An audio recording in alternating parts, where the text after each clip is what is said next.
So we talked about Clarence Sinclair Bull and George Hurrell. Are there any other lesser known photographers of the time that you think should or deserve maybe more of a mention? Um, Yes, and they're not lesser known at auction houses. hmm, They're okay, for example, Clarence Bull, his stuff is, is great and it gets good prices. Um, Now at the other studios, let's say, at Fox Film, which existed up until 1935, as opposed to 20th Century Fox, which was after 35. Okay, at Fox Film, you had Frank Powalny, Eugene Cornman, who both started out kind of so-so and then developed into very skilled photographers.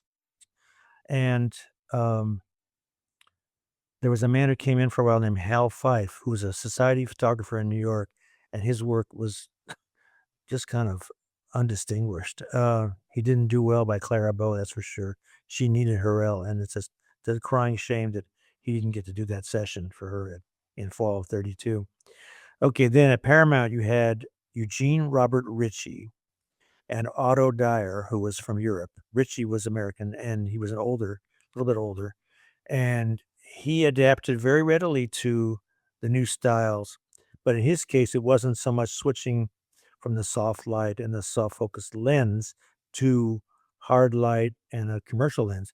In his case, it was to observe the house style that Joseph von Sternberg, the movie director, had discovered on his own in his experiments with photographing Marlene Dietrich for the 7 films he did with her.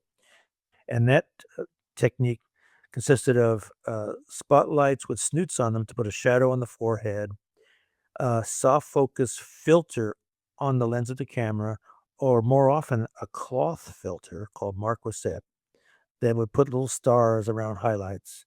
But it was definitely a soft look, but it's very different from the soft look of the soft focus lens, which was more like watercolor kind of an effect.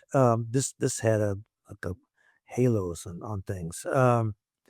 And so Ritchie adapted to that style and maintained it up until the early 40s, when the whole department was sacked by a political thing, and so he was out the door, and he ended up as a still photographer, this unit still photographer at MGM. But Ritchie did very, very beautiful work of Dietrich and Veronica Lake, Carol Lombard, Gary Cooper, especially Fred McMurray. Okay, let's see. Now, Columbia, there was A.L. Schaefer, also known as Whitey Schaefer, and he took over when Ritchie was out the door at Paramount. Schaefer went over there, and he had a very recognizable style. He liked to have all these kind of baroque gewgaws behind people, these big sculptural kind of things, look like meringue, and he used the same soft focus that Ritchie had used. So you get Betty Hutton in the 40s being photographed the same way as Dietrich was in the 30s, by Whitey Schaefer, who was a very nice man from what I heard. And very much beloved by his clients, subjects. But again, when you see the party pictures, he's not partying with the A stars. He's partying with supporting people and starlets and young people and his wife and his kids. Um, and let's see. So that's Columbia. Warner Brothers. There was Elmer Fryer, who was there from the mid-20s right up through the 38 when Hurrell came in. Fryer was not pushed out, but he was pushed to the back. He was demoted. Um, and his work of all the majors is the most uneven and the most is kind a little on the pedestrian side at times. But let's see this one. Oh yeah, Scotty Welburn after Hurrell left Warner's again in a state of high dudgeon. Wellburn and Bert Six took over at Warner's in the 40s, and they both did some great work. Bert Six, in particular, of Vivian Lee for Streetcar Named Desire, some very, very powerful portraits. And that's about it. Now you've done so much extensive research into into that time and the photographic styles of the time. Are there any myths of the golden age that you managed to sort of clarify?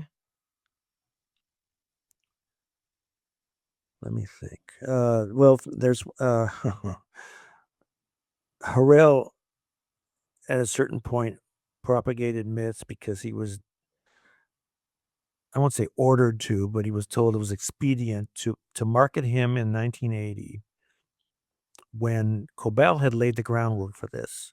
But a savvy gallery owner named Alan Rich decided that he could make Hurrell into something, give him a presence as gallery owners had done for people like Pierre Bonnard, the painters. Uh, so he created his whole Hurrell myth, and one of the things was that Hurrell had shot Greta Garbo and John Barrymore on Grand Hotel set. So here we had John Barrymore in the great profile and Greta Garbo, the great actress, and Hurrell never shot that picture.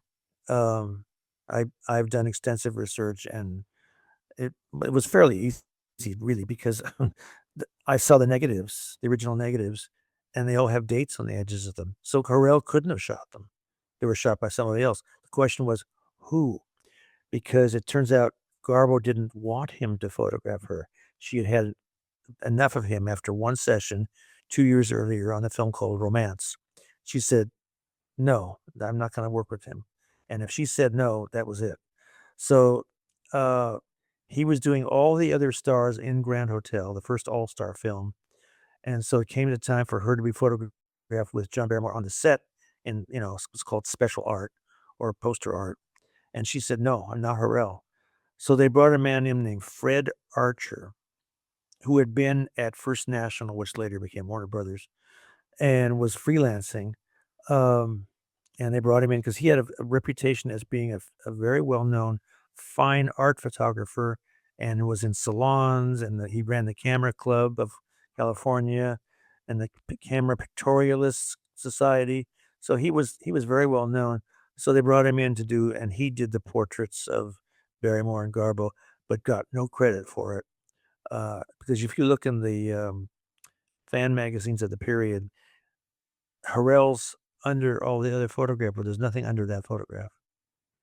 But Hurrell went ahead and took credit for it, and all these galleries in 1980s went along with the program, and my shameful part in this was that I sold him the little 8 by 10 print. It was a good quality print of that face-to-face profile picture, thinking that he would know what he shot, wouldn't he?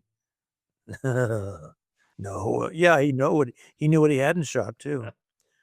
So that was it's sad when somebody sells out, but it happens. Where do you think that animosity between, Garbo and Hurrell came from? He was during sessions, his primary concern was that the subject not lose energy because you could see that in the eyes. When a person just was no longer there, that, "Oh god, I've had enough of this." The eyes were dead. So his way of coping with that was by being more theatrical than these actors were, by goofing off and singing and hollering, as he said, I was hollering a lot. Uh, Playing music, of course, definitely always playing music, and jumping around and making like a monkey and all this stuff. And Garbo just she didn't like being directed by a movie director, so she definitely would not like being directed by a still photographer. Clarence Bull or Ruth Harriet Louise didn't talk. They would play music, but they wouldn't talk. They would just let her assume a pose and they would get it, assume a pose and they would get it. But here he comes, directing her and doing all this stuff, and she said he's crazy, so she wouldn't work with him again. What do you think, George Hurrell would make of portraiture or portrait photography in 2025 if he was still alive? If you could see, the Instagrams and all that kind of stuff, what do you think he would make of it? And digital technology and, everything else. Well, I can tell you that both he and Clarence Bull said nasty things about strobe lights, first of all.